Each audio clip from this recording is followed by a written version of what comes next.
was afraid that there were very few people after lunch here. So, esteemed colleagues and dear friends, I feel very privileged to speak here today at the Creative Women Platform Forum 2025. Today is the 9th of May, the date that corresponds with celebration of Europe Day. For me, this day, May 9, is always deeply personal. I have spent 25 years of my life teaching young people across Europe and beyond. Students from Portugal to Slovakia, from Denmark to Turkey, from Ukraine to United Kingdom, Africa, Asia, US. 25 years of asking my students what May 9 means for them, what they expect. Listening to their hopes, their fears, and their frustrations, and their unrelenting drive for change. And while their dreams have evolved over time, from climate change, from social equality to digital freedom and mental health, one thing has become increasingly clear, that their generation, this generation, is growing up with a gnawing fear that the future itself might not be guaranteed. And every May 9th, I'm reminded that the European project, the vision born out of ashes of war, it's not just a political experiment or common market. It's a promise that peace, unity, and cooperation are not only possible, but necessary. But today that promise feels more fragile than ever.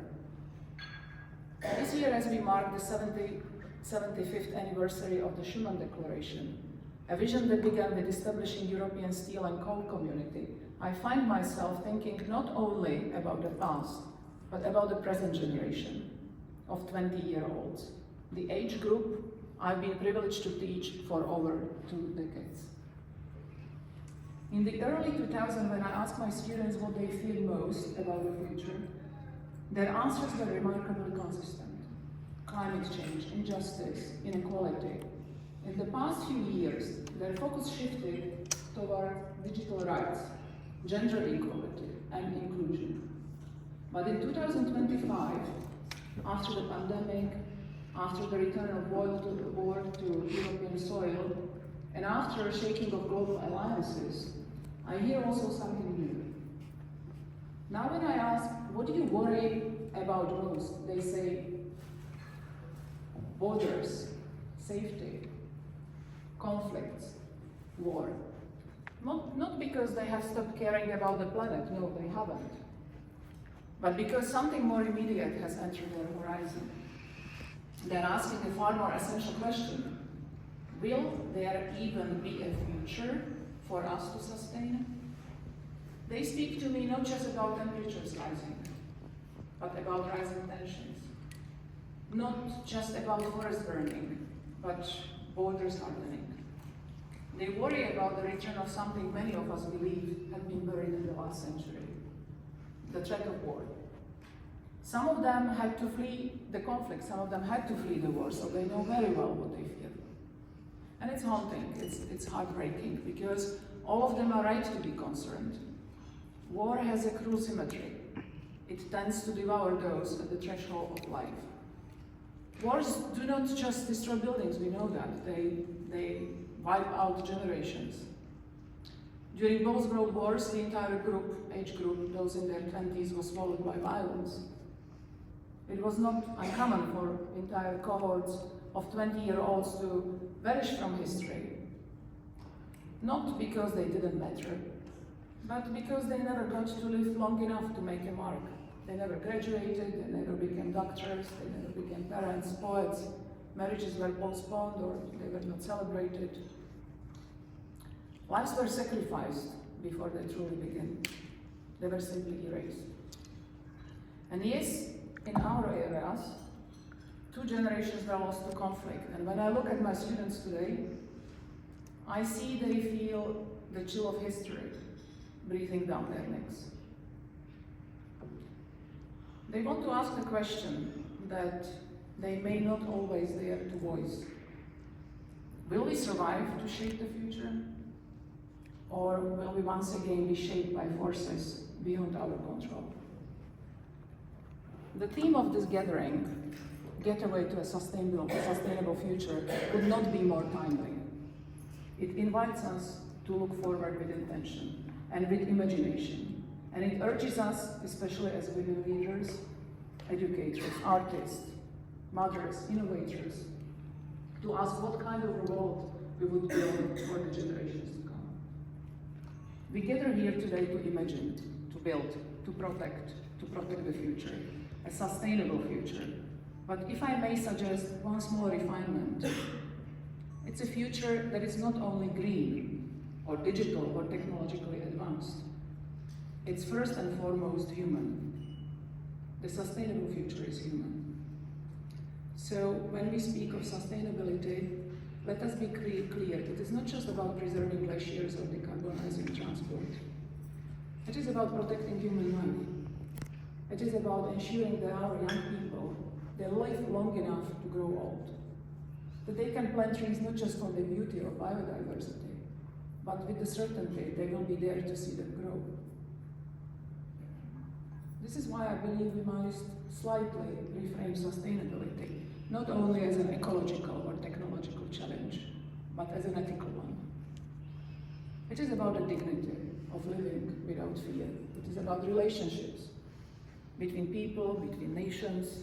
It is about education, empathy, and it is about peace. As women, as educators, creators, policymakers, and citizens, we are standing at the threshold, a getaway, as this forum reminds us. And the door we choose to open or close, will shape not just policies, but it will shape lives. So how do we move forward? How do we offer young people not just comfort, but courage? First, by recognizing that peace is not a given. It's not a condition we inherit, it's a responsibility we accept. The European project dimension, born from the ashes of war, understood this. When Robert Schuman proposed pooling coal and steel between France and Germany, it was 75 years ago, it wasn't a technical solution. It wasn't only a technical solution, it was a human one. It said, let us make war not only unthinkable, but materially impossible. Let us tie our future so closely together that the cost of violence would be unbearable. And to a large extent it worked.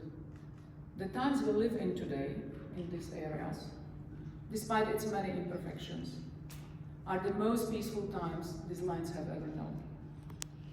But peace is not permanent, right? It must be nurtured, and it must be defended, and not only with armies, but with education, with cooperation, and with courage. So in 2025, we must update that vision. The threats we face today, geopolitical tensions, cyber warfare, energy instability, the erosion of democratic norms, require a new kind of resilience. A resilience rooted not just in treaties and institutions, but in values, in humanity, and in hope. Our young people, they want safety. Yes, that's what I'm learning from them every year, but they also want meaning. I asked my students recently to describe their ideal wider Europe. Their answers were nuanced and wise. I would like to share short summaries of some of them with you. They dream of a Europe that is greener, but one that balances sustainability with security, that values inclusion, but not at the cost of honesty, that uses technology, but keeps it human, and that protects, but not by building the walls, but by strengthening bonds. Their words give me hope, because they remind us that sustainability is not just about carbon footprints. It is about emotional and cultural sustainability too. It's about sustaining relationships across generations, across nations, and across worldviews. To those of us who are parents, influencers, professors, professionals, our role is not to predict the future, our role is to prepare the future. And that means modeling dialogue, not shouting, empathy, not cynicism, and action, not apathy. It also means acknowledging where we have gone wrong.